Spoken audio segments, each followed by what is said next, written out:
Hello, good morning. कसे आहात सगळे? आजची सकाळ मस्त चहानी झाली. आज वर्कर लोकांना चहा मी दिला. रोज आई देतात, पण आज मी दिला कारण मी लवकर उठले होते. त्यानंतर ब्रेकफास्ट करून घेतला, मखाना घेतले, ड्रायफ्रूट्स घेतले आणि हे आहे माझं वे प्रोटीन. कारण माझे ओट्स संपले होते म्हणून मी आज वे प्रोटीन घेतलं. मस्त शेक बनवला आणि प्यायले. नंतर माझं पिल्लू झोपलं होतं म्हणून म्हटलं चला पटापट स्वयंपाक करून घ्यावा, म्हणून आज स्वयंपाक केला. स्पेशल असं काहीच नव्हतं.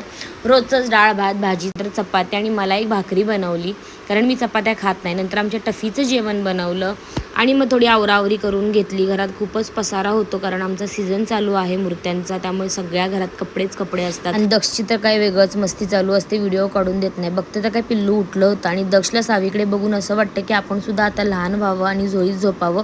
भारती आली, तिने सगळे लादी वगैरे पुसली. पण तुला पप्पा डिमार्टमध्ये घेणारच नाहीयेत काय? हा माहितीये मला. दुपारचं जेवण केलं आणि दक्ष कशी मस्ती करतोय तिच्यासोबत. नंतर डीमार्टला जाण्याची तयारी केली आणि पोहोचलो डीमार्टमध्ये आणि सावीला याच्यामध्ये बसवलं होतं. सावी खूप एन्जॉय करत होती, तिला काहीतरी वेगळं वाटत होतं आणि सगळे तिच्याकडे बघून तिथे खूप लाड करत होते. मग आम्ही पिझ्झा घेतला.